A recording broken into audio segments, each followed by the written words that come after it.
예, 강의 시작 전에 몇 가지 안내를 좀 하겠습니다. 우선 출석 점검 관련한 안내를 좀 하겠습니다. 여러분들 쪽지를 받고 내고 여러 가지 굉장히 번거로운 것 같아서요. 저희가 학생들의 의견을 좀 듣고 조교들과 상의해서 방식을 좀 바꾸기로 했습니다. 오늘부터. 우리가 중간에 휴식을 하기 때문에 앞시간, 뒷시간이 있는데, 앞시간 시작하고 나서, 그리고 이제 뒷시간이 시작될 때, 여기가 이제 자리가 블록으로 전부 지금 8개로 구분이 되어 있죠. 각 블록마다 번호가 다 자리에 있기 때문에, 종이 하나에 자기가 앉은 의자 번호를 쓸 수 있도록 그렇게 이제 종이를 돌리겠습니다. 그냥 왔다 갔다 하면서 쪽지 받아서 내고 이렇게 하지 마시고, 이제는 각 블록별로 종이를 돌리면 거기 자기 이름하고 학과 학번, 자기 좌석 번호에다가 그걸 써주면 그렇게 출석 체크를 하도록 그렇게 하겠습니다. 두 번째 시간, 그러니까 앞부분 시작할 때는 출석 체크가 안 되고 뒤쪽에만 출석 체크가 된 학생은 지각이죠. 예, 근데 뭐 지각을 가지고 점수 매길 생각은 없고요. 예, 또 성적과 관련된 건데 혹시라도 동점자가 너무 많이 나오면 지각을 덜 한 학생을 좀 우대하도록, 예, 그런 정도 참고하겠습니다. 괜찮죠? 그 정도는? 예, 그렇게 하고 자기 안전자리 잘 확인해 주시고요. 그리고 한번 자리에 앉았으면 그날은 꼭 그 좌석에 다시 앉도록 해 주십시오. 그리고 이제 우리가 좀 불가피한 사정으로 조금 늦게 오는 학생들이 있을 때 앞에 자리가 좀 비어 있고 이제 뒤에는 차 있고 이래서 좀 어수선합니다. 그래서 모쪼록 여러분이 일찍 오는 학생들부터 앞쪽을 채워서 그렇게 앉아주시면 주로 빈자리는 뒤쪽에 남게 되니까 출석을 점검하기도 편리합니다. 여러분들 강의 듣기에도 앞쪽이 좀 괜찮죠? 그래서 꼭 그렇게 앞쪽으로 채워서 좀 앉아주시기를 부탁을 드립니다. 불가피한 사정으로 결석을 하게 되는 학생들은 우리 조교들한테 꼭 이메일을 보내거나 이렇게 해서 혹은 만나서 이야기를 해주세요. 몸이 많이 아프다든가 부모님이 편찮으시다든가 또는 학과에서 뭐 답사를 간다든가 이렇게 해서 불가피한 사유가 있을 때는, 예, 가능하면 그걸 증명할 수 있는 뭔가를 하나 갖다가 내주십시오. 불가피한 사정으로 결석하는 학생들에 대해서는 무단결석으로 하지 않겠습니다. 그 다음에 이제 중간고사 레포트, 대체하는 레포트 관련해서 여러 가지 문의가 들어오고 있다고 그러는데, 첫 시간, 첫 강의 때 것은 이제 요약 안 하셔도 됩니다. 그 문제는 어차피 우리가 한 번 더 나중에 가서 다룰 문제이기 때문에, 제2강, 두 번째 주 강의부터 시작해서 매주 강의를 A4지, 예, 한쪽, 예, 12포인트 글씨로, 넘어가면 곤란해요. 주어진 분량으로 과제를 잘 정리하는 것은 굉장히 중요한 사회생활에 필요한 능력이기 때문에 여러분도 그런 능력을 기르는 데 도움이 되시려면 한쪽을 넘기시면 안 되고요. 또 한쪽이라고 해서 뭐 5줄, 6줄만 쓰고 마는 학생은 없겠죠. 되도록이면 한쪽이 대체로 차는 정도 내용으로 제출해 주시고요. 중간고사 전주까지 강의를 요약합니다. 중간고사 때는 휴강을 하죠. 요약한 것을 중간고사 다음 주 강의 때까지, 다음 주 강의 때 다 내주시기 바랍니다. 사정이 있어서 그날 못 오는 학생들은 미리 좀 제출을 해주거나 그렇게 해주십시오. 여러분들이 그런 질문들을 하는데 뭐 요약 말고 소감이나 주장 이런 것들도 담아도 되느냐? 물론 담아도 됩니다.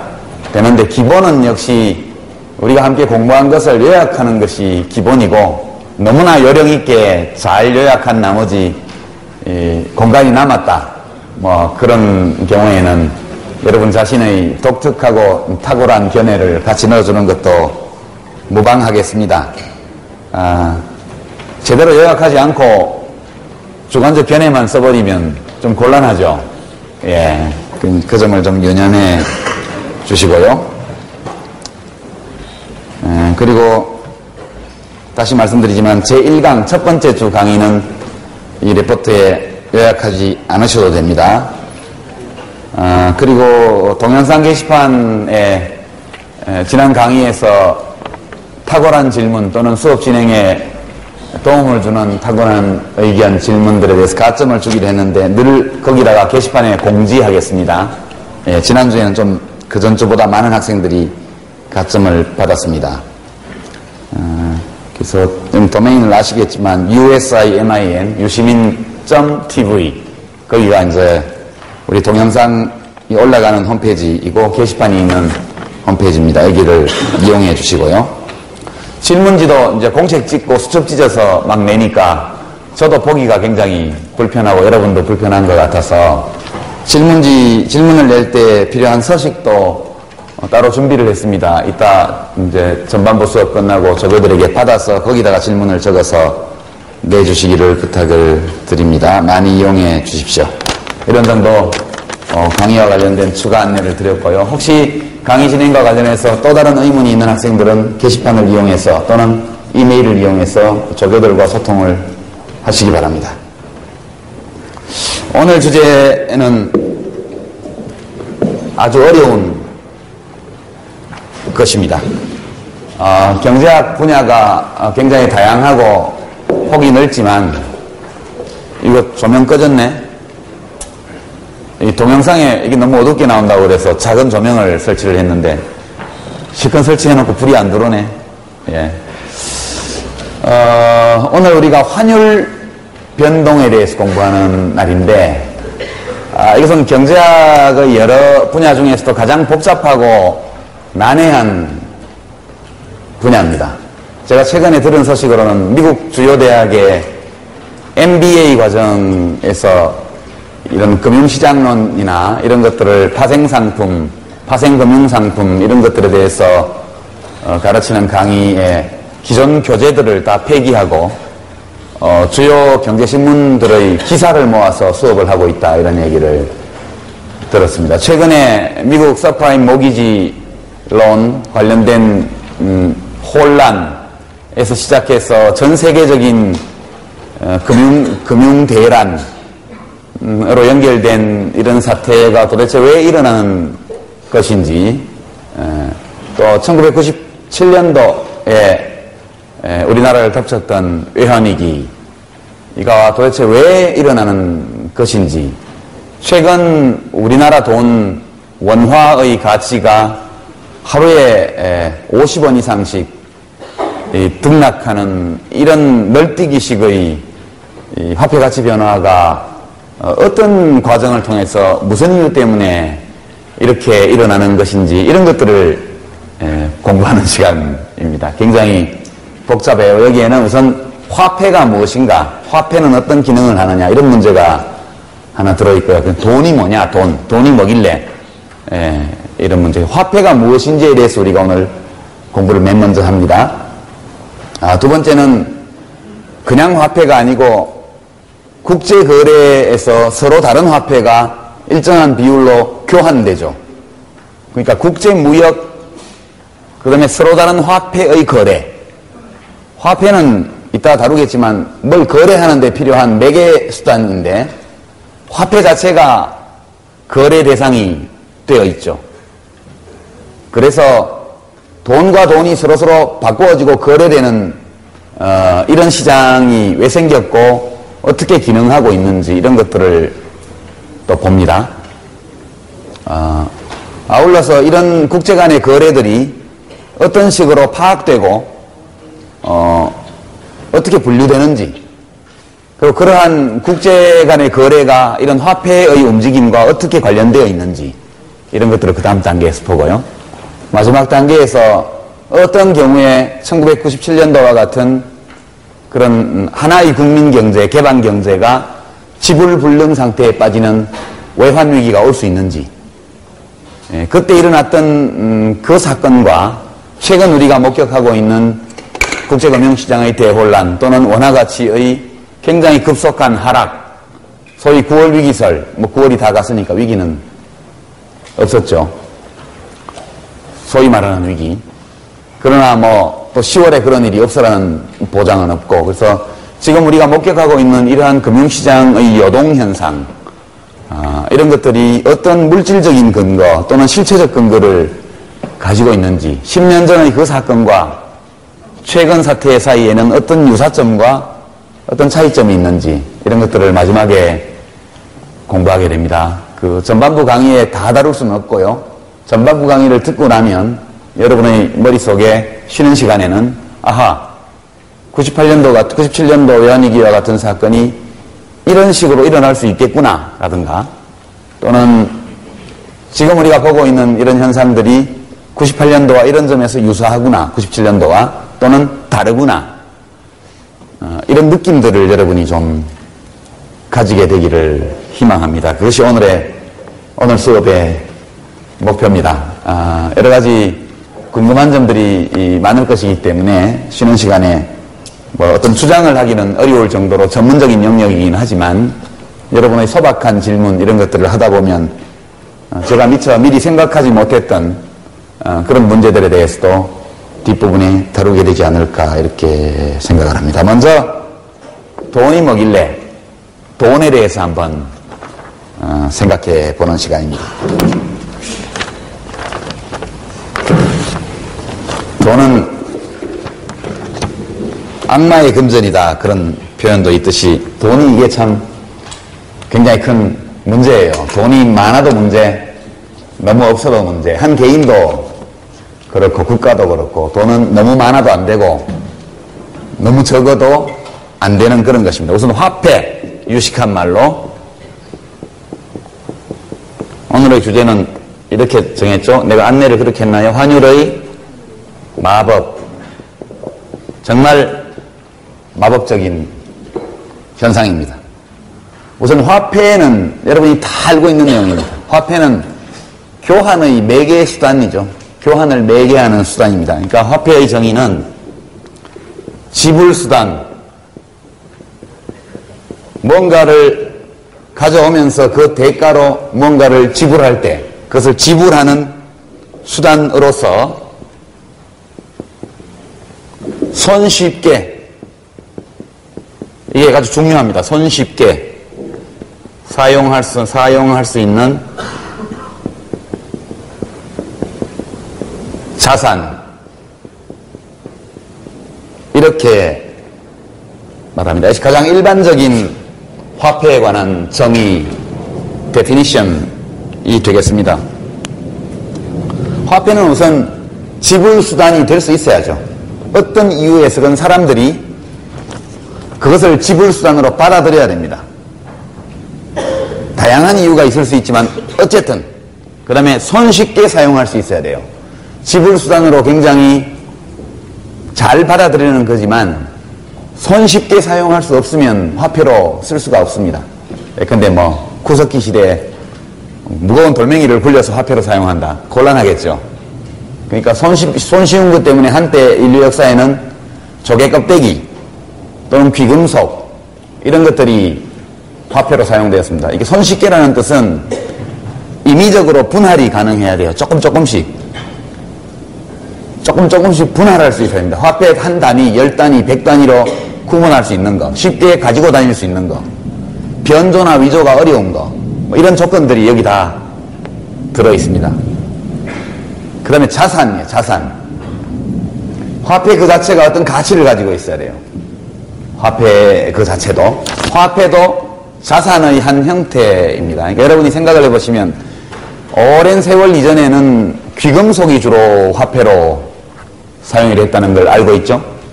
귀금속이 화폐로 사용됐습니다. 귀금속은 세월이 가도 변하지 않고, 금이나 은 같은 것들은 녹여서 쉽게 이 작은 단위로 분할할 수 있고, 그렇게 무겁지 않고, 그건 너무 흔하지 않았어. 아주 귀한 것이어서 화폐량이 한꺼번에 막 늘어날 가능성도 별로 없죠. 금이라는 것은 하나의 보통 보는 사유제입니다. 사유제. 금은 사유제죠. 시장에서 다 거래되고 그렇습니다. 그러나 금이 가진 이런 성격 특성 때문에 금이 화폐로서 잘 사용될 수 있는 그런 조건을 가지고 있어서 금이 사용되었습니다. 하여튼 이런 것이 화폐인데, 화폐가 하는 역할은 역할은 세 가지로 정리할 수 있습니다. 이 화폐는 인류 문명이 발견한 가장 위대한 발명품이라고 말할 수 있습니다. 정말 신기한 것이죠. 우리가 늘 화폐를 보기 때문에 별로 신기할 것이 없다는 느낌도 들지 모르지만 이것은 정말 신기한 인간의 피조물, 인간이 만든 창조 작품입니다. 화폐의 역할은 첫 번째는 교환의 매개 수단입니다. 교환을 매개합니다. 이것도 아주 평범한 얘기지만 화폐가 없다고 한번 가정해보죠. 화폐 없이 거래하는 것. 그 물물교환이라고 그럽니다. 인간이 가지고 있는 아주 독특한 어떤 본능이랄까요? 행동 양식 중에 하나가 교환입니다. 교환. 어떤 다른 동물 정도 교환하는 동물은 없습니다. 인간처럼. 물론 동물끼리 살다 보면 사자들이 함께 힘을 합쳐서 소를 한 마리 사냥해서 같이 나눠 먹죠. 그렇지만 어떤 사자가 물어뜯어서 잡은 소를 뜯어 먹으면서 그 대가로 다른 사자가 뭘 주는 것을 본 적은 없죠. 교환한다는 것, 무엇과 무엇을 자꾸 바꾸는 것은 인간이 가지고 있는 아주 어떤 진짜 유전자에 새겨져 있는 본능 중에 하나입니다. 화폐가 없다면 어떻게 교환할까요? 물건과 물건을 바로 교환해야 되죠. 그래서 소를 키우는 사람하고 신발을 만드는 사람 둘이 사는 세상이 있다고 가정해보죠. 그 소 한 마리, 이제 사람들이 신발 만드는 사람은 소고기를 먹고 싶고 소를 키우는 사람은 신발이 필요해요. 둘이 마주치려면 굉장한 행운이 따라야죠. 어디 신발을 주는 대신 소고기를 원하는 사람이 있는지를 찾아다녀야 됩니다. 그죠? 굉장히 만나기 어려워요. 우연히 마주칠 수는 있겠죠. 두 번째, 둘이 교환 비율을 정해야 되는데 소 한 마리와 신발 몇 켤레를 교환해야 될까요? 아마 그 신발 만드는 사람은 1년 내내 만드는 신발을 다 줘야 소 한 마리를 구할 수 있겠죠. 그리고 그날 하루 먹을 만큼 먹고 나머지는 버릴 수밖에 없죠. 그러니까 소 한 근을 먹고 싶으면 소고기를, 소 한 마리를 잡아야 되는 그런 결과가 됩니다. 더더군다나 소 한 마리와 신발의 교환 비율에 대해서 둘이 합의해야 돼요.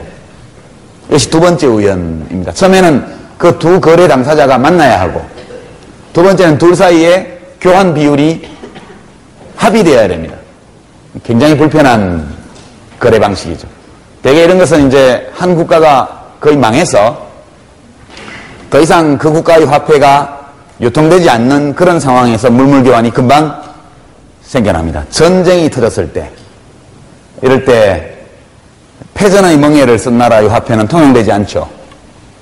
그러면 사람들은 물물교환을 하게 됩니다. 물물교환이라는 것은 인간의 문명이 수천 년 뒤로 돌아간다는 뜻입니다. 이 이중의 우연, 거래가 성립되는 데 필요한 이중의 우연으로부터 인간의 경제생활을 완전히 해방시킨 것이 화폐입니다. 정말 위대한 발명품이죠. 누가 발명했는지는 안타깝게 알려져 있지 않습니다. 인류사회 곳곳에 거의 동시에 똑같은 방식으로 기능하는 화폐들이 나왔기 때문에, 그래서 이런 것들을 거의 인간의 본능에 부합하는 발명품으로 볼 수 있습니다. 두 번째는 가치척도 또는 계산의 단위. 우리가 수없이 다양한 상품과 서비스를 계산할 때 헤어컷 한 단위 이렇게 할 수는 없죠. 어떤 것들이 가치를 재일 때 다 돈의 액수로, 화폐의 액수로, 화폐의 양으로 표현을 합니다. 매우 편리한 것이죠. 세 번째는 가치 저장 수단입니다.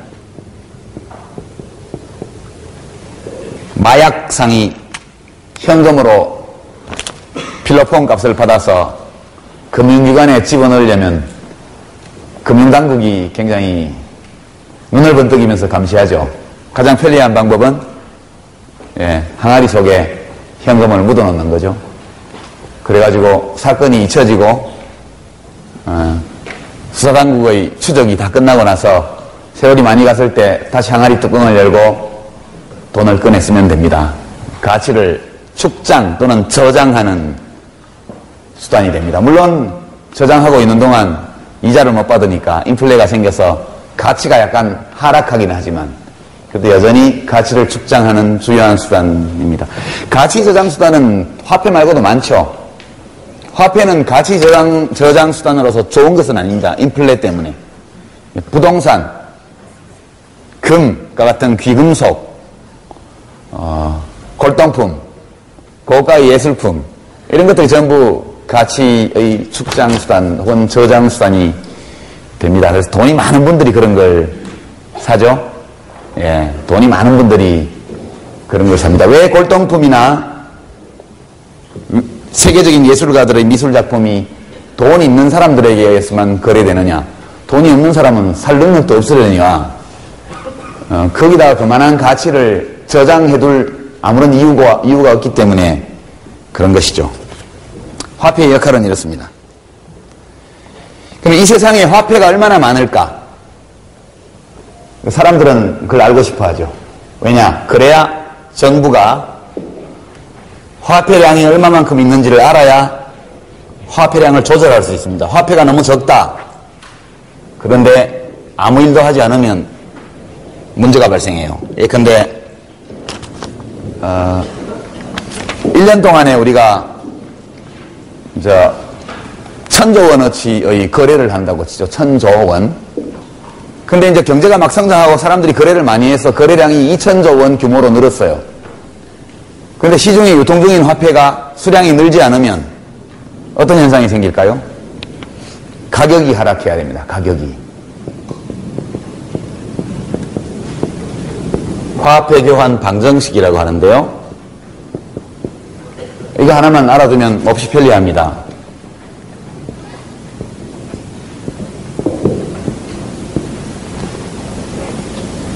여기서 M은 보통 말하는 통화량입니다. 통화량.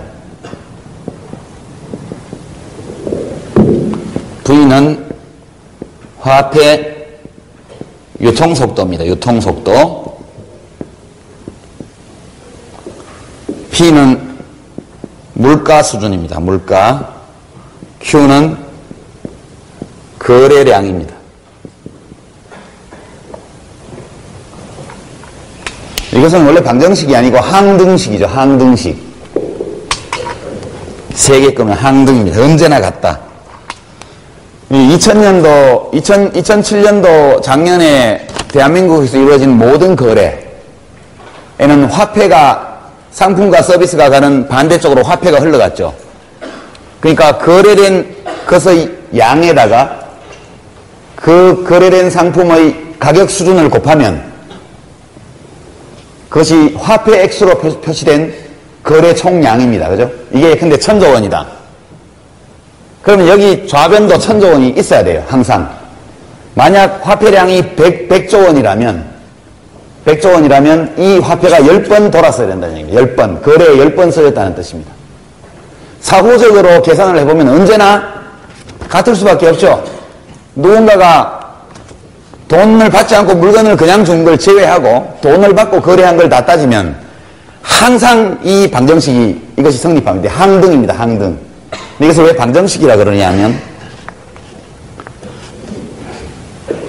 자 이제 이 약자가 뭘 의미하는지는 여러분이 다 알았습니다. 화폐 유통속도는 화폐가 평균해서 몇 번 그 기간 동안 거래에 사용되었느냐를 나타냅니다. 이걸 바꾸면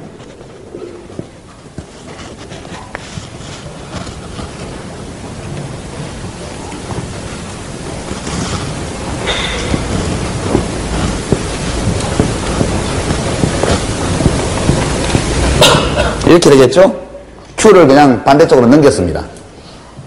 Q를 반대쪽으로 넘기면 MV를 곱해서 Q로 나눈 것이 물가 수준을 나타내는 거죠.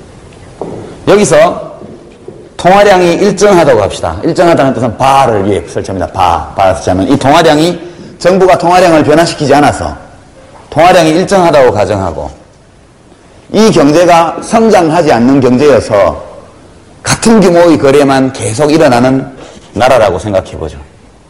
아니, 이게 아니다.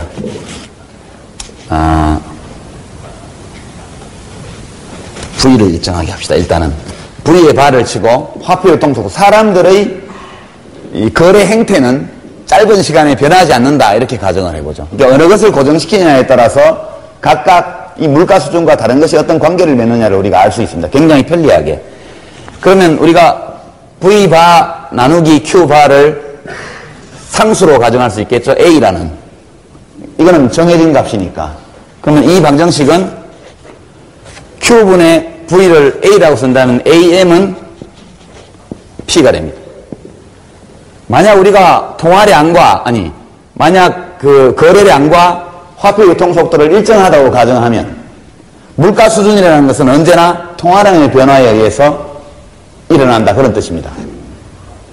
그러니까 만약 이 물가 수준이 일정하게 유지되려면 이제 이 방정식에서 다른 걸 지웁시다. 원래 이 방정식만 봅시다.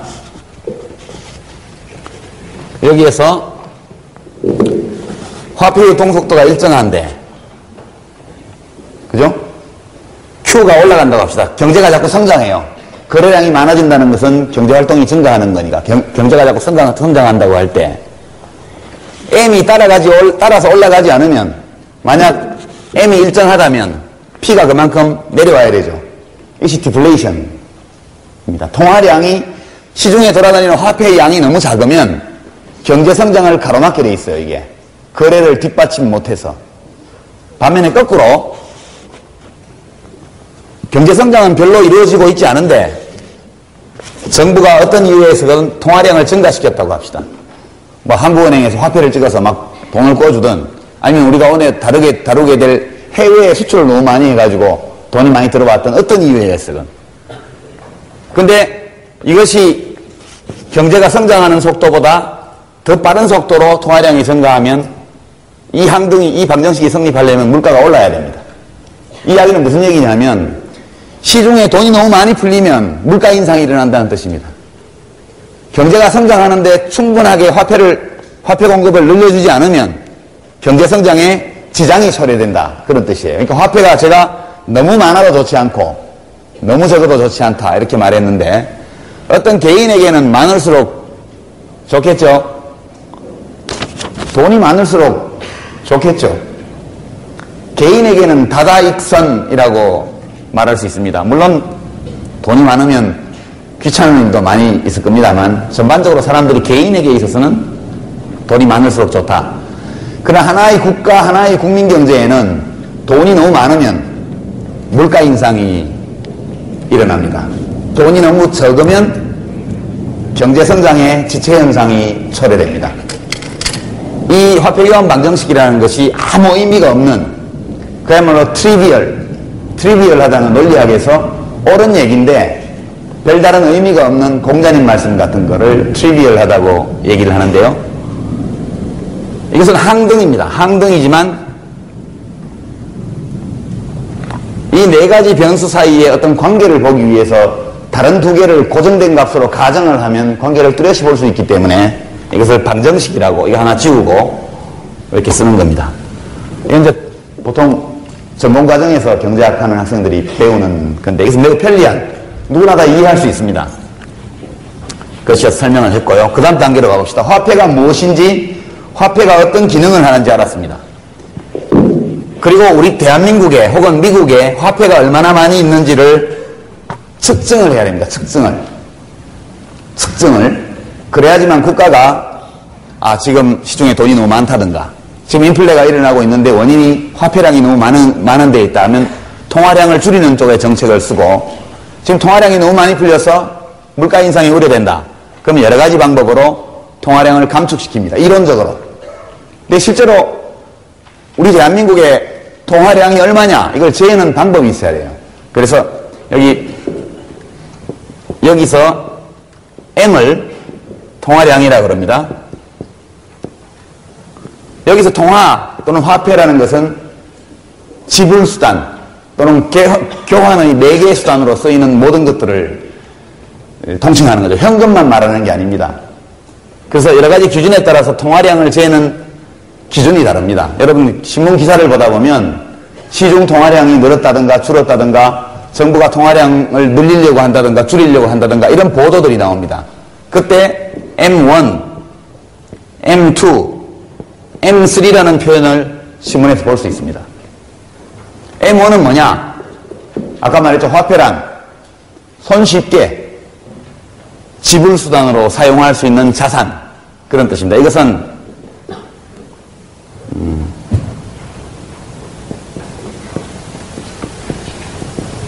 시중에 풀려있는 화폐, 한국은행에서 발권해가지고 시중에 돌아다니는 모든 지폐와 동전 또는 화폐량이라는 표현보다는 현금, 유통중인 현금 이렇게 얘기하죠. 유통중인 지폐 또는 동전에다가 요구불예금, 요구불예금이라는 것은 언제든지 찾아 쓸 수 있는 예금을 말합니다. 여러분 지로통장 갖고 있죠? 지로통장에 돈 뺀다고 해가지고 벌금을 물거나 그러지 않죠? 언제든지 돈을 뺐다 넣었다 할 수 있습니다. 또는 여러분은 당좌는 안 가지고 있죠? 자기압 수표를 발행할 수 있는 통장. 그 통장에 들어있는 액수가 뭐 100억이다 그러면 그 사람은 수표를 막 발행해도 되죠? 수표는 현금과 마찬가지입니다. 수표를 발행할 수 있는 당좌예금. 여하튼 돈을 뺀다고 해서 아무 손해를 보지 않는 그와 같은 형태의 예금을 합쳐서 M1, 제일 작은 단위입니다. 이것이. 두 번째 M2는 M1에다가 저축성 예금을 더합니다. 저축성 예금. 저축성 예금은 정기예금, 정기적금, 요새 머니마켓 펀드라 그래서 MMF라고 그러는데요. 뭐 이렇게 금융기관에 맡겨가지고 시중에서 돈 굴리고 그러는 동시에 자기가 언제든지 지로통장처럼 또 찾아쓸 수 있는, 크게 손실 보지 않고 이게 약간의 손해를 봅니다. 여러분 정기적금이나 예금을 하다가 중간에 해지하면 뭐 해지 수수료 뭐 등등 해서 돈을 좀 떼고 주죠. 약간의 손실을 받기는 하지만 필요하면 언제든지 현금처럼 쓸 수 있는 그런 자산 형태입니다. 저축성 예금이. M3는 제일 큰 개념입니다. M2에다가 기타 금융자산 또는 금융을 관로해 놓고 자산. 심지어는 부동산도 지불수단으로 쓸 수 있죠. 그렇지만 부동산 같은 경우에는 급매물로 내놓으면 손해를 엄청나게 보니까 사람들이 이것을 지불수단으로 쓰지 않습니다. 그러나 보험, 종신보험 같은 거, 뭐, 들은 지 한 15년, 20년 됐다. 급하면 해약해가지고 돈을 찾았습니다. 지불수단으로 사용될 수 있는 거죠. 이 M3는 거의 쓰지 않습니다. 우리가 보통 가장 많이 쓰는 통화량 지표는 M2입니다. M2. 신문기사에서 시중에 통화량이 너무 많다 이렇게 얘기를 하면 이 M2의 규모가 너무 크다 이런 뜻이 됩니다. 그러니까 여기 MV라고 썼을 때 여기 M2V라고 쓰면 되는 것이죠.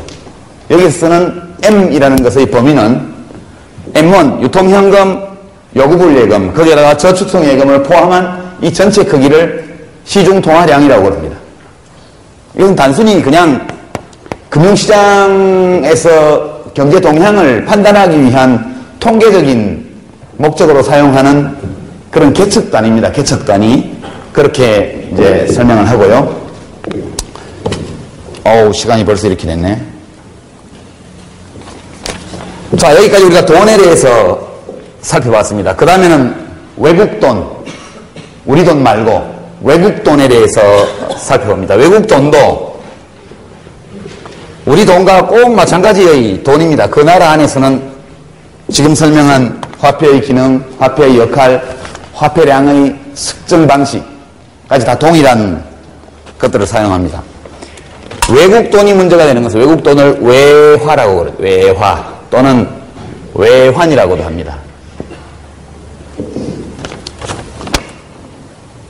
외환이 문제가 되는 것은 대한민국이 다른 나라하고 거래를 하기 때문이죠. 상품이나 이제 재화나 서비스가 오면 그 대가로 우리는 화폐를 줘야 되고요. 우리가 자동차와 핸드폰을 다른 나라에 주면 그 나라에서 화폐를 받아와야 합니다. 그렇지 않으면 거래가 성립되지 않죠. 반드시 상품과 서비스가 어느 한쪽으로 흘러가면 반대쪽으로는 화폐가 흘러들어옵니다. 그런데 국제 간에 거래되는 그런 서비스와 재화의 거래의 지불수단으로 사용되는 화폐는 아무 나라 화폐나 사용될 수 있는 게 아니죠.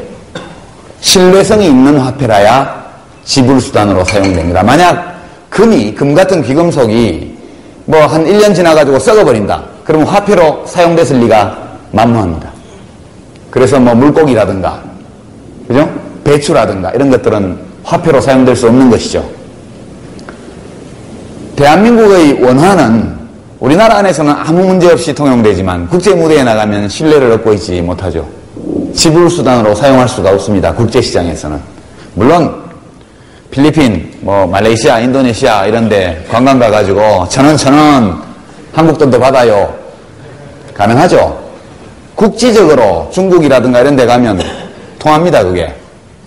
그렇지만 전반적으로 국제거래에서는 사용되지 않는 화폐입니다. 우리는 국제거래를 하기 위해서는 달러로 표현되는 주요 국가의 화폐를 손에 넣어야 돼요.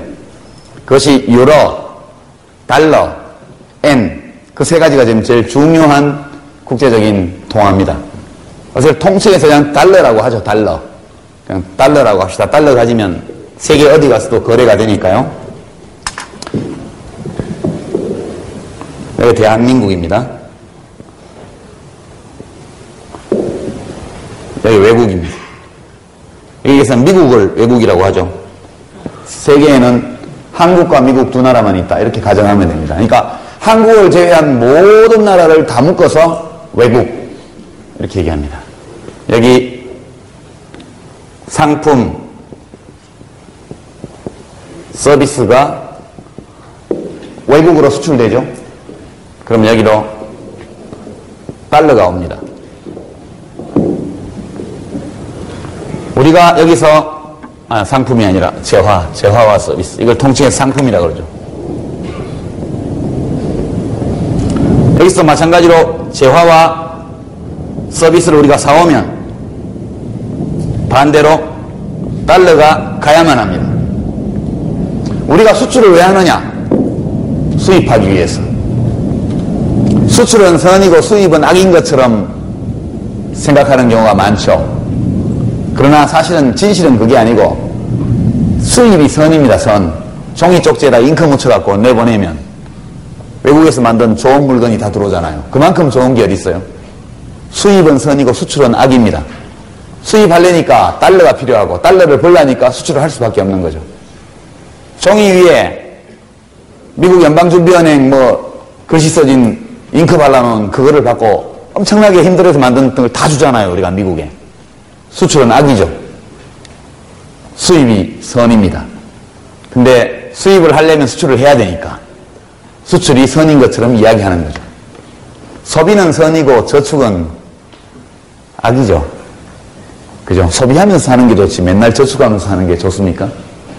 근데 미래에 더 많이 소비하려면 지금 저축을 해야 되니까 그래서 저축이 선인 것처럼 이야기되는 거죠. 일하는 건 악이고 노는 건 선이다. 저는 그렇게 생각합니다. 왜 노는 게 선이고 일하는 게 악일까? 평생 일만 하면서 소비는 최소한으로 하는 인생과 평생 놀고 먹으면서 맨날 여가 생활만 하는 인생, 어느 쪽을 여러분이 택하겠어요?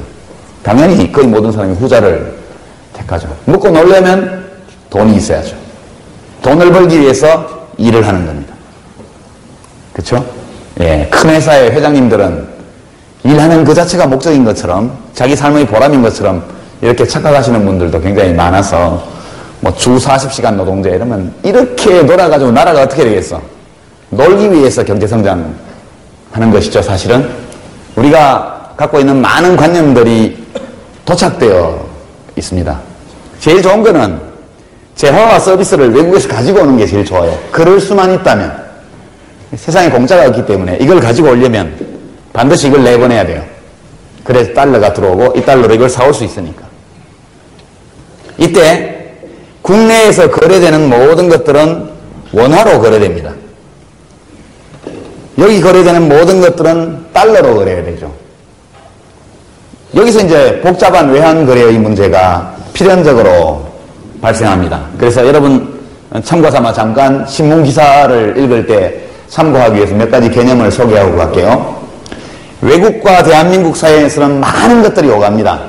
화폐도 오가고 재화와 서비스도 오가고 사람도 오가고, 그렇죠? 돈 그 자체가 물건의 움직임과 상관없이, 재화 서비스와 상관없이 돈 그 자체도 왔다 갔다 합니다.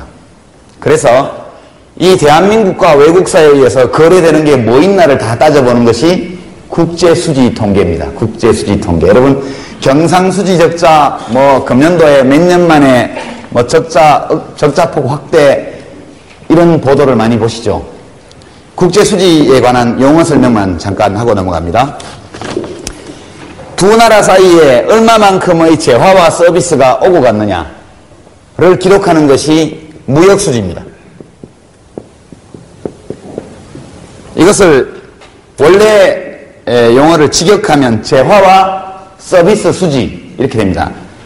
Balance of Payments가 수지고요. On Goods and Services 이렇게 됩니다.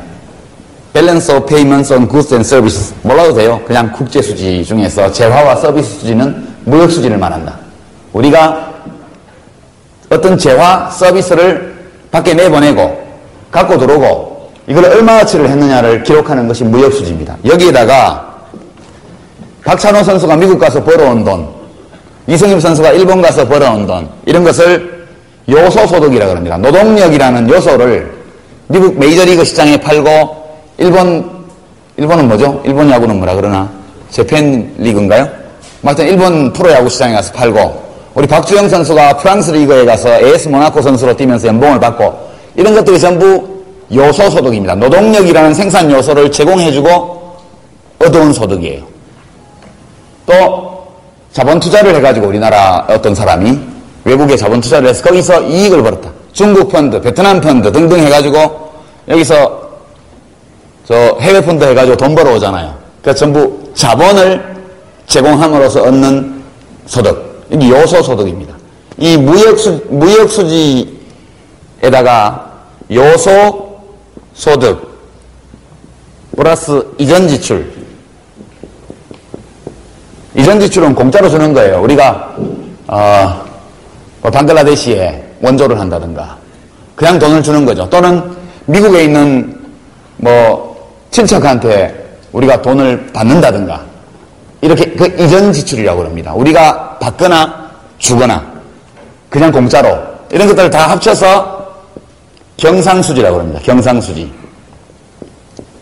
이게 제일 중요해요. 경상수지. 신문에 맨날 나오는 경상수지 흑자, 경상수지 적자라고 말할 때, 이 경상수지라는 것은 1년 동안 대한민국이 외국과 얼마만큼 많은 재화와 서비스를 내보내고 들여왔고, 한국 사람이 밖에 나가서 일해가지고 얼마를 벌어 들어왔고, 외국인들이 한국 와서 일해서 얼마를 벌어 나갔고, 이게 요소소득입니다. 또 외국의 자본가들이 한국에 투자해서 얼마를 벌어갖고 우리나라 사람들이 외국에 투자해서 얼마를 벌어왔느냐, 이걸 다 포함한 것이 경상수지입니다. 이것이 제일 대한민국과 외국과의 거래를 측정할 때 가장 중요한 개념이 경상수지입니다. 이것은 이따 환율 동향을 설명할 때 반드시 쓰는 개념이기 때문에 이렇게 썼습니다. 경상수지 말고 상품과 서비스가 왔다 갔다 하는 거고 전혀 상관없이 돈만 왔다 갔다 해요. 그것을 금융수지 또는 자본수지라고 합니다. 이것과 상관없이 그냥 돈이 오고 돈이 갑니다. 우리나라 국민연금이 전 세계에서 세 번째로 큰 연금인데요. 이제는 월드뱅크에 10억 달러를 위탁했다. 그거는 자본만 나간 거예요. 자본만. 동시에 외국인들이 우리나라 주식을 사기 위해, 삼성전자, 포스코 주식을 사기 위해서 돈을 갖고 들어왔다. 그것은 뭐가 나간 게 아니고 돈 그 자체가 들어온 겁니다. 우리가 돈을 구워주거나 돈을 빌려오거나 우리나라 사람들이요. 기업이, 정부가. 기업이나 정부나 민간 가게가 외국에서 돈을 구워오거나 또는 외국인들이 우리한테 뭔가를 투자하거나 이건 자본 수입, 자본이 들어오는 겁니다. 우리가 똑같은 일을 외국에다 하면 자본 수출. 옛날에는 자본 수출은 아주 나쁜 거라고 그랬습니다. 강대국이 약소국을 지배하기 위해서 자본을 수출한다. 이렇게 얘기했지만 지금은 자본이 국경을 넘어서 왔다 갔다 하는 시대입니다. 그래서 상품 서비스 흐름과 전혀 무관한 돈 그 자체의 흐름을 체크하는 것이 금융수지 또는 자본수지라고 말하는 겁니다. 그래서 하여튼 돈만 왔다 갔다 하든 물건이 왔다 갔다 하면서 돈이 같이 반대 방향으로 돌든 1년 동안 돈이 나고 들고 합니다. 근데 나간 돈과 들어온 돈이 똑같다. 그러면 그 나라는 대한민국은 외국과의 관계에서 균형 상태에 있는 거죠. 균형. 대외 균형. 완벽한 대외 균형을 이뤘을 때는 1년 동안 나가고 들어온 돈이 다 똑같다는 얘기입니다. 그러니까 항상 경상수지에다가 자본수지를 더하면 이것이 0이 됩니다. 0. 100억 불어치를 더 팔고 우리가 경상수지에서 이익을 보고 자본수지 면에서 100억 불이 밖으로 나갔으면 마이너스 100억 불이면 이게 0이 되는 것이죠. 대외 균형을 이룬 국민경제의 종합수지, 이걸 합친 것을 종합수지라고 합니다. 종합수지. 균형 상태, 대외 균형 상태에 있는 국민경제의 종합수지는 항상 0이 돼야 돼요. 0. 이해가 되죠? 여기까지는. 안 됩니까? 대체로 그림을 그려보죠. 항상 대한민국과 외국 사이에 무엇이 들락날락합니다. 그 1년 동안 들락날락한 것을 항목별로 파악한 것이 무역수지, 무역수지에다가 자본 혹은 노동력으로 제공한 대가로 온 것을 요소소득이라 그러고요. 여기다 공짜로 주고받은 것을 이전지출이라고 하는데 이걸 다 합친 것을 경상수지라 그럽니다. 이건 전부 다 뭔가 왔다 갔다 한 거고 상관없이 돈 자체만 왔다 갔다 한 것을 자본수지라고 그래요. 국가가 이 자본수지와 경상수지를 합친 것이 0이 되면 대외적으로 완전한 균형 상태에 있다. 이렇게 말할 수 있습니다. 이것이 전부 스토리의 전부입니다. 만약 이것이 0이 아니라면 그러면 그 나라는 불균형 상태에 있는 것이죠. 저것이 0이 안 되면 일시적으로 0이 안 되는 상태를 유지할 수는 있지만 항구적으로 저 균형이 깨진 상태로는 오래 갈 수가 없습니다. 어느 시점에선가 제대로 대처하지 않으면 파산하게 되어 있습니다. 국가가. 그래서 이것은 이제 용어 설명을 했고요. 다음 외환시장으로 넘어갑니다. 외환시장. 예고한 것처럼 좀 복잡하죠. 그러나 직관적으로 생각해 보세요. 여러분 자신이 대한민국이고 나머지 모든 학생이 외국이란 말입니다. 외국. 내가 다른 사람들과 거래하거나 뭘 사고 팔고 했거나 혹은 돈을 꿔주고 빌려오고 했던 모든 것들을 다 기록한 것이 국제수지표라고 말할 수 있습니다. 여러분을 국가로 생각한다면 외환이라는 것은 여기서는 달러를 그냥 외환이라고 하죠. 외환이 외국 돈이 여러 개 있건 한 개 있건 원리적으로는 똑같습니다. 환율. 환율이란 뭐냐? 이것은 일반론으로 말하면 자국 화폐로 표시한 외화 한 단위의 가격, 자국 화폐로 표시한 외화 한 단위의 가격, 이것이 환율입니다. 환율, 바꾸는 비율, exchange rate 이렇게 말을 하죠. exchange rate, 몇 대 몇의 비율로 바꾸느냐. 달러 환율이라는 것은 뭐냐? 원화로 표시한 1달러의 가격, 이것이 환율입니다. 지금 얼마죠? 1150원쯤 됐나요, 어제? 여기쯤 됐죠? 제 기억에 한 1150원 이쪽 저쪽을 요즘 왔다 갔다 하는 것 같은데, 그러니까 1달러는 1150원이다. 우리 돈으로 표시한 외환, 외국 화폐 한 단위의 가격, 이 환율입니다. 환율이 올라간다? 그러면 그게 1150원에서 1250원, 1300원 이렇게 되는 겁니다. 그러면 우리 돈의 가치는 올라가나요? 내려가나요? 내려가죠. 우리 돈의 가치는 내려가게 되어 있습니다. 환율은 외국 화폐로 표시한 우리나라 돈 한 단위의 가격을 환율로 할 수도 있습니다. 미국은 보통 그런 지표를 많이 쓰죠. 만약 우리가 그런 지표를 쓴다면 환율은 1150분의 1 되겠습니다. 이렇게 얘기를 해야죠. 굉장히 소수점 이하만 가기 때문에 번거롭습니다. 편의상 우리 화폐로 표시한 외국 화폐 한 단위의 가격을 우리는 환율로 쓰는 겁니다. 왜 편리해요? 우리 돈이 약세니까. 단위가 너무 크니까. 그러나 우리가 미국인이라면 강의를 할 때 이렇게 하지 않죠. 1달러당 몇 엔, 1달러당 몇 유로 이렇게 해서 외국 화폐로 표시한 우리나라 돈의 가격을 환율로 쓸 겁니다. 그럼 그래프도 좀 세로축, 가로축이 바뀌고 그런 기술적인 차이에 불과하고 마찬가지입니다. 교환 비율을 정하는 거기 때문에 환율이 인상된다, 환율이 올라간다는 것은 우리의 돈값이 떨어진다는 뜻입니다. 그래서 환율 인상은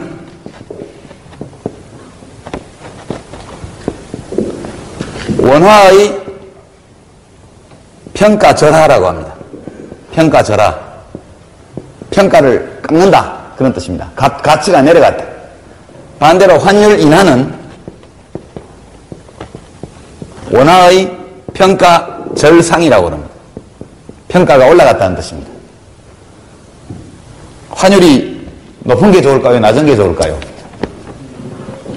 할 수만 있다면 환율이 낮을수록 좋죠. 우리 돈이 가치가 올라가니까 월급이 안 올라도 세계 무대에 나가면 부자가 되잖아요. 그냥 직관적으로 생각해보죠. 우리가 쓰는 돈인데, 우리나라 돈인데 그게 가치가 높을수록 좋지 가치가 깎일수록 좋겠어요? 저는 환율이 떨어질 때 지난 5년간 1350원 선에서 920원까지 약 30% 가까운 환율 인하가 이루어지는 동안 굉장히 좋았습니다. 자부심이 생기고 한국 돈값이 올라가는구나. 한국 돈값이 올라가면 한국 사람 몸값도 올라가는 거. 한국의 물건들이 좋은 평가를 받고 있다는 뜻 아니냐. 똑같이 일해도 달러로 표시하면 소득이 저절로 올라가요. 자부심을 느끼죠. 직관적으로 우리 돈이 비싸다는 것은.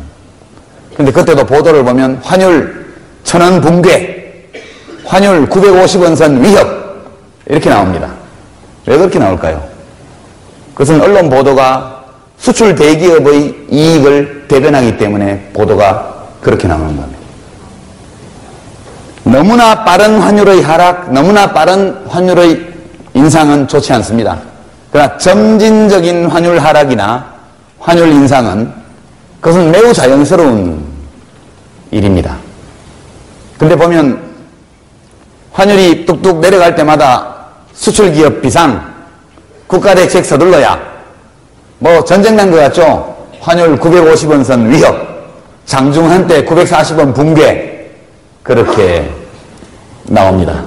대개 신문방송에 광고를 주는 기업은 수출 대기업이 대부분이죠.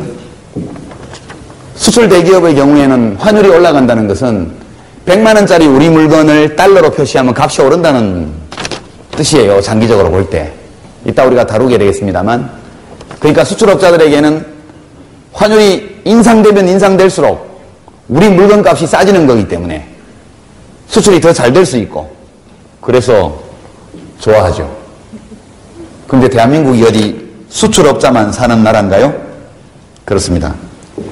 자, 이제 환율은 이해가 됐죠? 그 다음에 이제 환율이 있다는 것, 환율이라는 것은 가격입니다. 우리 돈으로 표시한 외국 화폐의 한 단위 가격, 그게 환율이죠. 가격이 있다는 것은 시장이 있다는 얘기입니다. 거래가 이루어지고 있다는 뜻이고 수요자가 있고 공급자가 있다는 뜻이죠. 그래서 지금 환율 시장에 대한 간단한 묘사를 해보겠습니다. 이것은 지난 몇 주 동안 우리가 수없이 봐왔던 그래프와 동일합니다.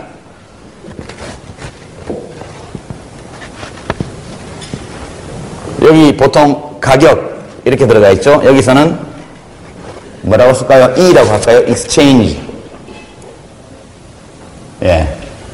exchange rate니까 E라고 쓰죠. 이게 환율입니다. 달러 시장을 생각하는 거죠. 달러 시장을.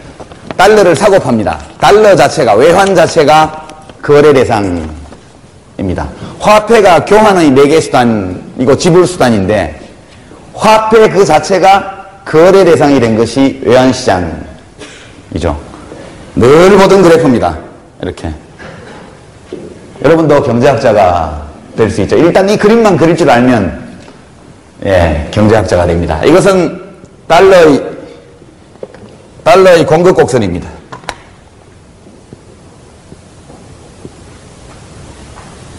이것은 달러의 이게 잘못 썼다.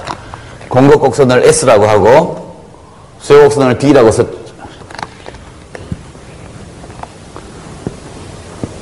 뭐의 공급 곡선이냐? 달러의 공급 곡선이고 달러의 수요 곡선입니다. 똑같죠? 공급자가 있고 수요자가 있습니다. 값이 올라가면 공급은 늘어나고 수요는 줄어듭니다. 이해되죠? 값이 내려오면 공급은 줄어들고 수요는 늘어납니다. 근데 한 예를 들면 달러 값이 떨어지면 해외여행이 싸지잖아요.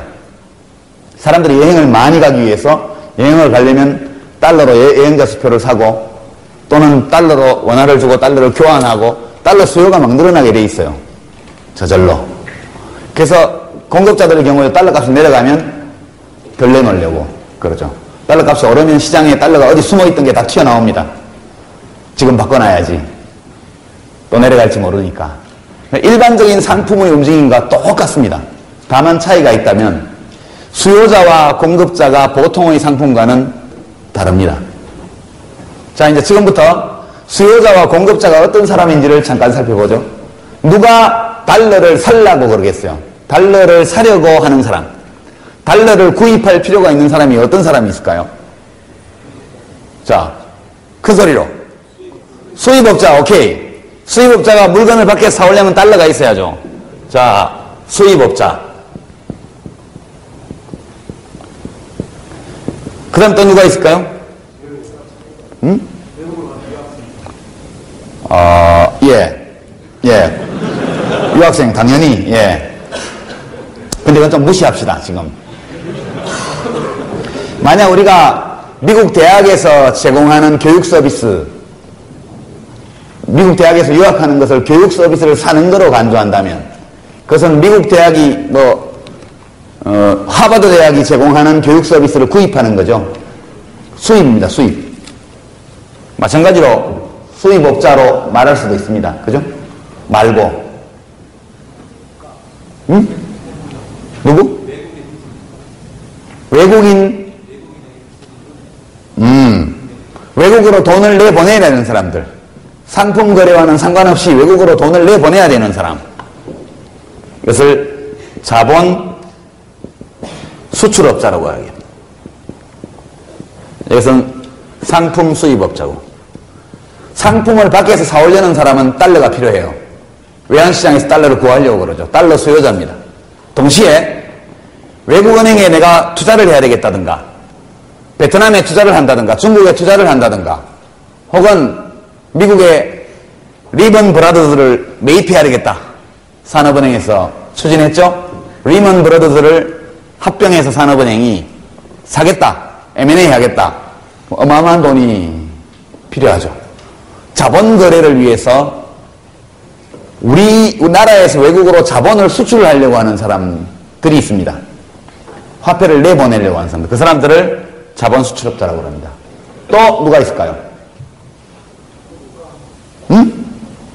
국가도 그렇게 하는 경우가 있는데 마찬가지죠. 여기 들어가거나 여기 들어가겠죠. 국민연금공단이 월드뱅크에 10억 달러를 맡긴다면 이 행위를 하는 거고요. 자본 수출. 대한민국 정부가 미국에서 뭔가를 비행기나 혹은 잠수함을 구입한다. 그때는 여기에 해당되죠. 이제 이게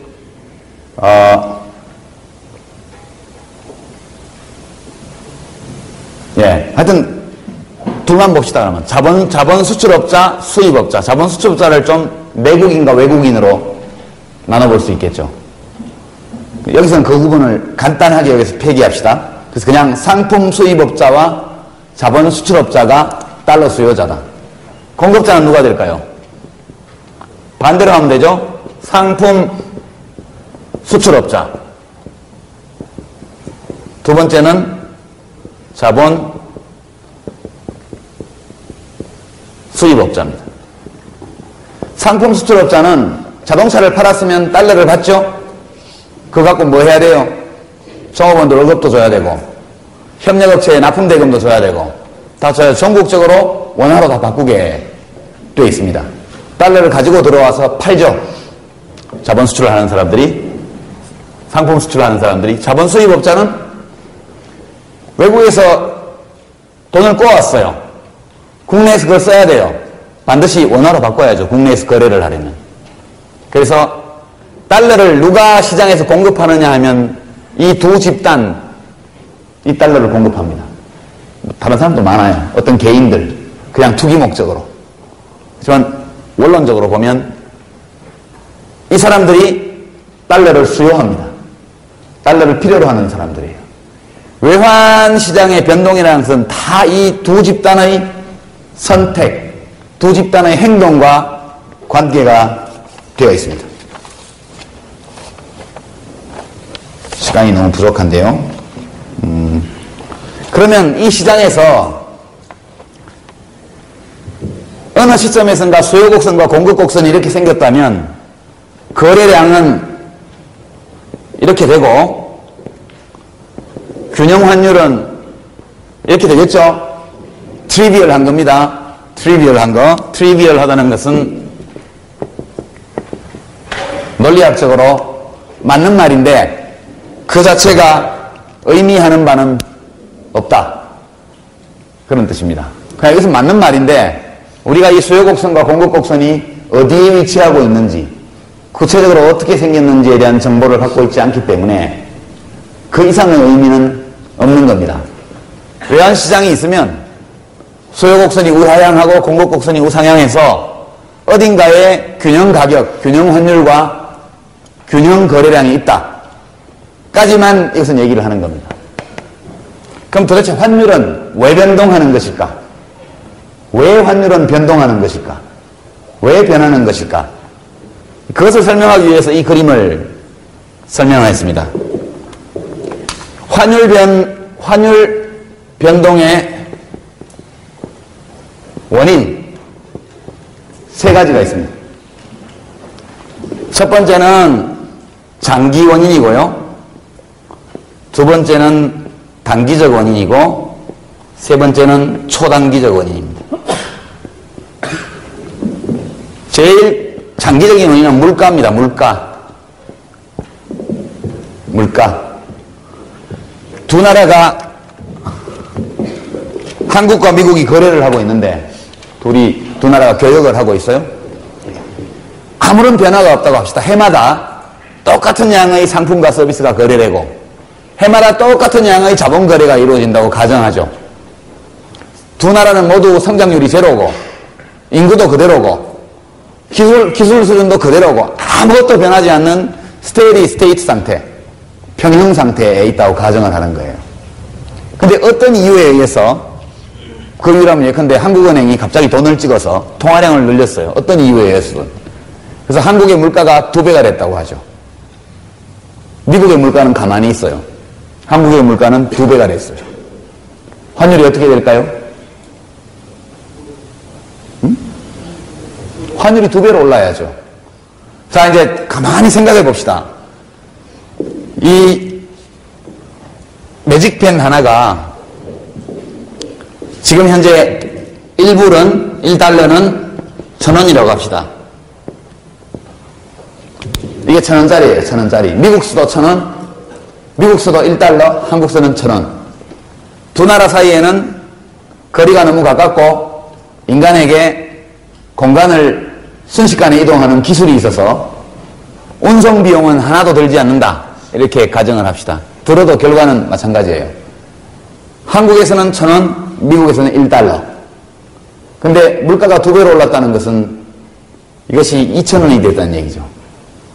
한국에서. 미국서는 여전히 1달러예요. 근데 환율은 1,000원이에요. 여러분이 머리가 좋다면 무슨 일을 할 것 같아요? 응? 미국에서 이걸 사요? 미국에서 이걸 사다가 한국에서 팔면 거지 되죠. 맞나? 맞죠? 부자 되죠. 거지 되죠. 헷갈리죠, 지금? 자, 여러분이 미국에서 이거를 1불을 주고 샀다고 생각해봐요. 한국에 오면 얼마에 팔 수 있어요? 2,000원. 그러면 그 2,000원을 다시 달러로 바꾸면 환율은 1,000원이야, 지금. 1달러에. 2불이 되죠. 부자가 되겠죠.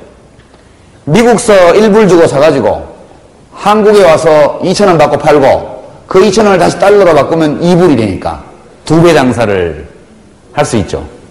시장 경제에서는 일물일가의 법칙이 성립해야 합니다. One price. 일물일가.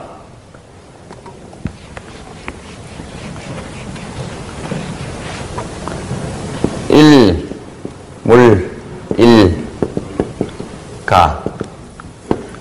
일물일가. 물건 하나는 똑같은 물건은 같은 값을 가져야 된다는 거예요. 근데 지금 환율이 1달러에 1,000원으로 고정되어 있는데 한국에서 물가가 2배로 올랐다는 얘기는 한국에서 똑같은 물건이 2배의 값에 팔리고 있다는 얘기입니다. 이 시공간의 가격 차이를 아비트라지라고 합니다. 아비트라지. 불어인데요. 아비트라지. 시공간을 이유로 한 가격 차이. 동일한 물건, 동일한 상품의 가격이 시공간을 두고 다를 때 그 시공간의 가격 격차를 이용하면 돈을 벌 수 있죠. 이 가격 격차를 아비트라지라고 그러고 그 일을 하는 사람을 아비트라지에어라고 GEUR. 시공간의 가격차를 이용해서 거래를 해서 돈 버는 사람. 이런 사람들이 있죠. 이런 사람들 덕분에 일물일가가 이루어지는 겁니다. 여러분 누구나 다 미국서 1불 주고 사서 한국 가서 2,000원에 판 다음에 달러로 바꾸면 2달러를 가질 수 있다는 걸 누구나 알 수 있죠. 많은 사람들이 그 거래에 나선다고 생각해봐요. 그러면 외환시장에서는 무슨 일이 벌어질까요? 외환시장에서는 이 미국서 물건을 사려면 어떻게 됩니까? 달러를 구해야죠. 달러 수요는 늘어나게 되어 있습니다. 그렇죠? 원화 공급도 늘어나죠. 원화를 내놓고 달러를 살려고 그러니까 달러 수요가 늘고 원화 공급이 늡니다. 이거에 따르면 달러 수요는 오른쪽으로 이동하고 1,000원이라는 환율이 그대로 있다고 할 경우에 수요 곡선이 오른쪽으로 이동하는 겁니다. 이걸 빨간색으로 해보죠. 새로운 수요 곡선입니다. 이 시프트가 이루어진 거죠. 환율이라는 물가 차이라는 것 때문에, 물가 차이라는 이 그래프에 있지 않은 어떤 이유 때문에 수요가 늘어난 겁니다. 공급은 왼쪽으로 이동해서 줄어듭니다. 예컨대 새로운 균형점이 여기 만들어지죠. 환율이 어떻게 됩니까? 계속 올라갑니다. 언제까지 올라가요? 두 나라에서 이 매직펜의 값이 동일해질 때까지.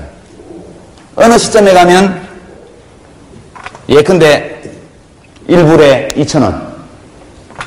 1달러가 2,000원이 되면 더 이상 이 거래를 해야 될 이유가 없어지죠. 1불에 사가지고 한국 가서 2,000원에 팔고 다시 미국 가서 달러로 바꾸면 다시 1불이잖아요. 아비트라지가 없어지는 겁니다. 공간에 따른 가격 격차가 없어지면서 이 가격차를 이용해서 돈을 벌 수 있는 기회도 없어지는 것이죠. 그래서 두 나라의 물가 수준이 사실상 같아지는 점까지 외환시장에 변동이 일어나서 환율이 변하게 되어 있습니다. 이 얘기는 무슨 얘기냐? 물가 인상률이 장기적으로 높은 나라의 화폐 가치는 반드시 떨어진다. 물가 인상률이 높은 나라의 화폐 가치는 장기적으로 반드시 떨어지게 되어 있어요. 경제현상의 근본에는 흔한 것은 가치가 없는 겁니다. 희소한 것, 잘 찾아보기 어려운 것은 가치가 높아요. 물가가 비싸다는 것은 그 나라의 돈이, 물가가 인플레가 생겼다는 것은 그 나라의 돈이 헤퍼졌다는 뜻입니다.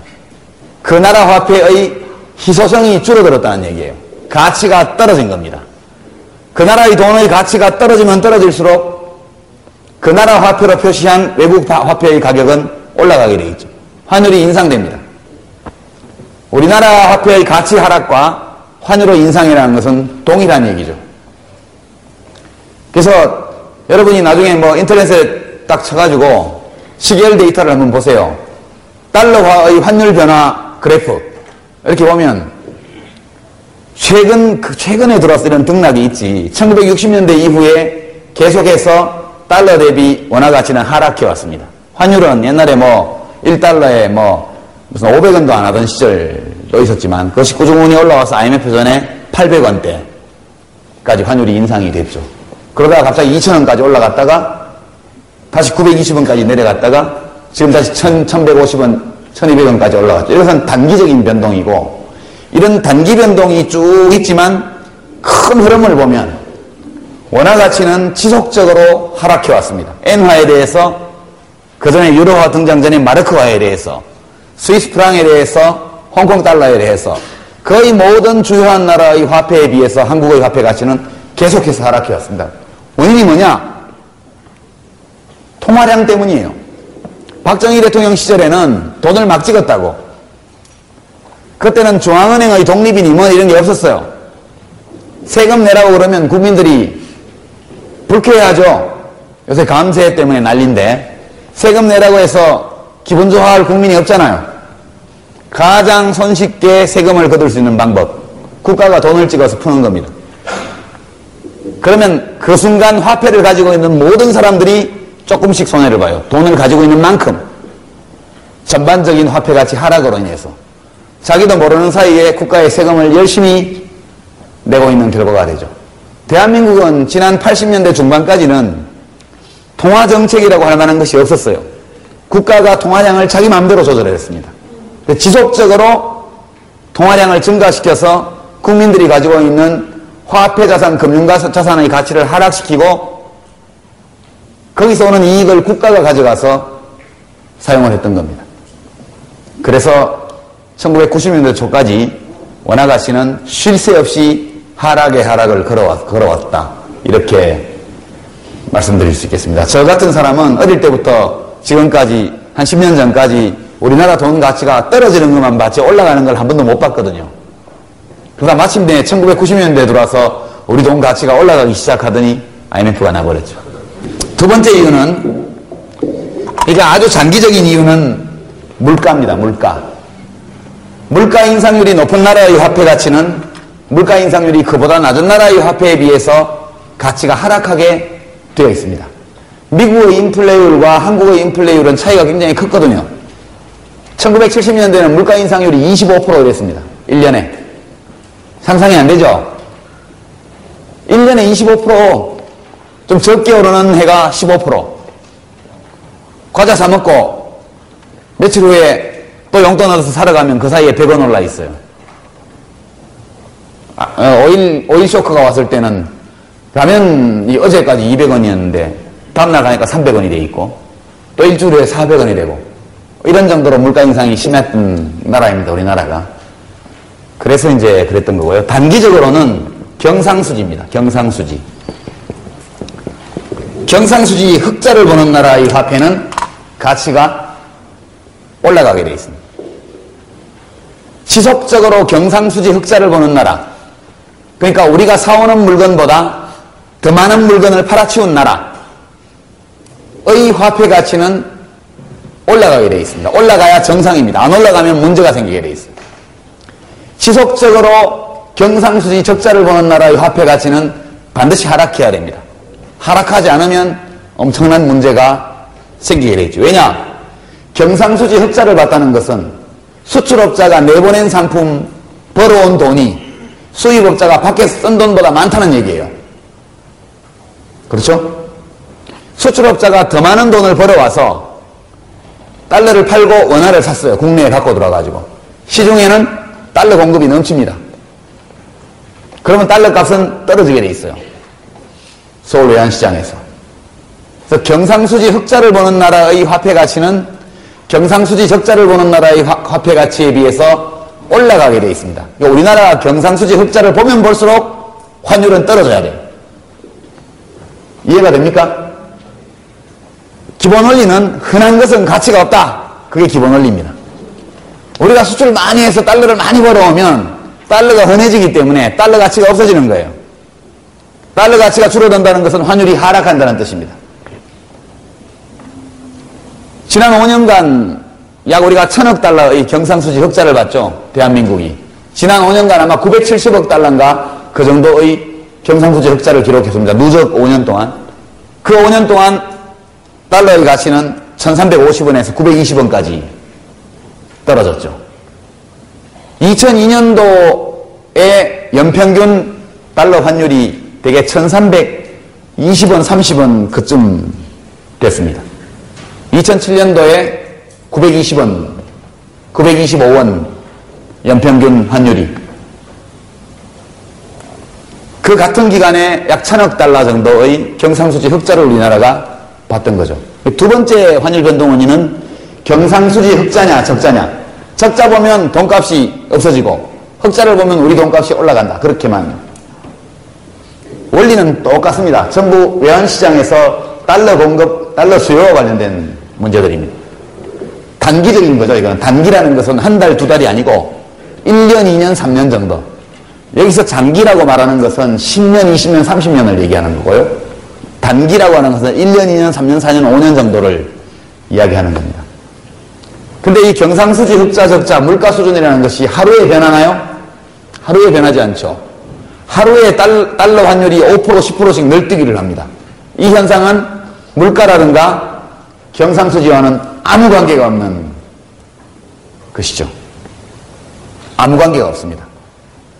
이것은 순전히 투기적인 이유 때문이죠. 상품 거래나 서비스 거래와는 무관한 자본 거래가 있죠. 우리 주식시장에 외국인 투자자들이 돈 가지고 들어오는 거, 팔고 나가는 거. 이런 것들은 실물 경제의 움직임과는 거의 단기적으로는 무관합니다. 한국의 돈 가치가 떨어질 것이라는 expectation, 예측, 기대가 형성되면 원화 가치가 떨어져야 될 만한 객관적인 일이 생기기 전에 먼저 원화 가치는 하락합니다. 원화 가치가 상승할 것이라는 기대, 합리적인 예측이 성립하면 실제 그 일이 생기기 전에 이미 원화 가치는 오르기 시작해요. 왜냐? 사람들은 예측되는 미래의 여러 가능성에 대해서 거기서 생기는 이익에 동참하고자 하니까 투자가들이 또는 다른 말로 투기꾼들이 큰 손들이 이렇게 움직이면 개미들은 다 따라 움직이죠. 이걸 떼거리 행동이라고 합니다. 떼거리 행동. 그래서 herd behavior. herd라는 것은 소떼를 가리킬 때, 양떼, 소떼를 가리킬 때 herd라는 용어를 해야 되는데 달러가 더 오르기 전에 빨리 아들한테 10만 불 송금해야지. 그런 행동. 나쁜 건 아니에요. 누구나 다 환율 상승이 예측되면, 추가적인 상승이 예측되면 더 오르기 전에 사놓은 게 이익이잖아요. 수출 기업들은 환율이 계속 오를 것 같으면 수출 대금을 국내에 안 가지고 들어오는 게 합리적이죠. 그냥 해외 법인에다 묶어놓는 겁니다.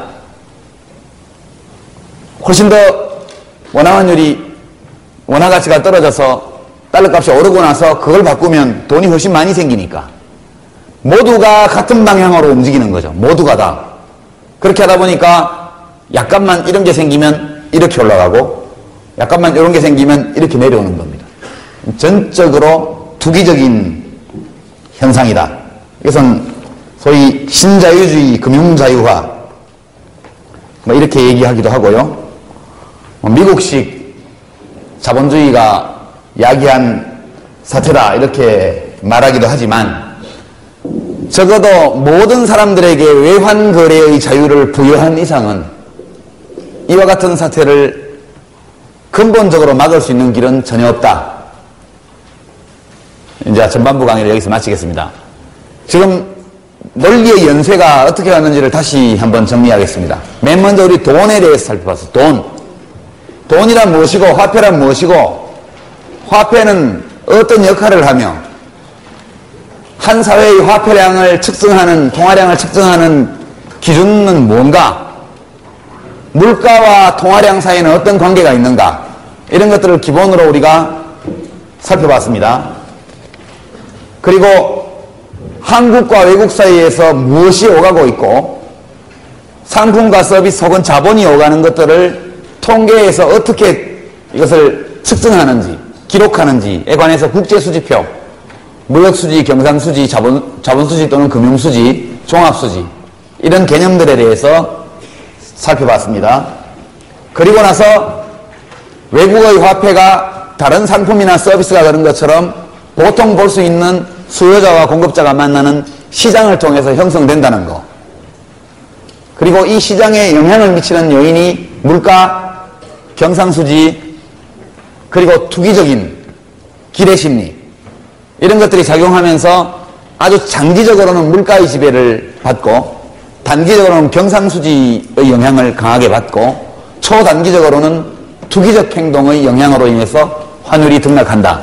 여기까지가 오늘 강의한 내용의 요지입니다. 여러분이 좀 더 관심 있는 학생들은 교과서를 찾아보면 훨씬 자세한 설명을 볼 수 있습니다. 그러나 본질적으로는 우리가 흔히 보는 다른 상품이나 서비스 시장과 별로 다르지 않다. 외환 시장이라는 것은 거의 같은 동일한 메커니즘에 의해서, 동일한 원리에 의해서, 동일한 동기의 지배를 받는 사람들에 의해서 움직이는 시장이다.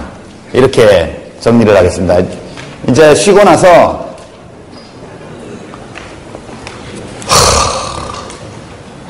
환율 제도에 대해서 제가 쉬고 나서 조금 더 설명을 하고요. 그러고 나서 2007년 외환위기, 97년 외환위기, 그리고 최근의 이 금융혼란에 대한 여러분들의 질문을 기대를 하겠습니다. 그 질문들을 보고 여러분이 궁금하게 하는 것에 초점을 맞춰서 그 두 가지 사건을 다루는 것으로 오늘 강의를 진행하겠습니다. 자, 긴 시간 수고하셨습니다.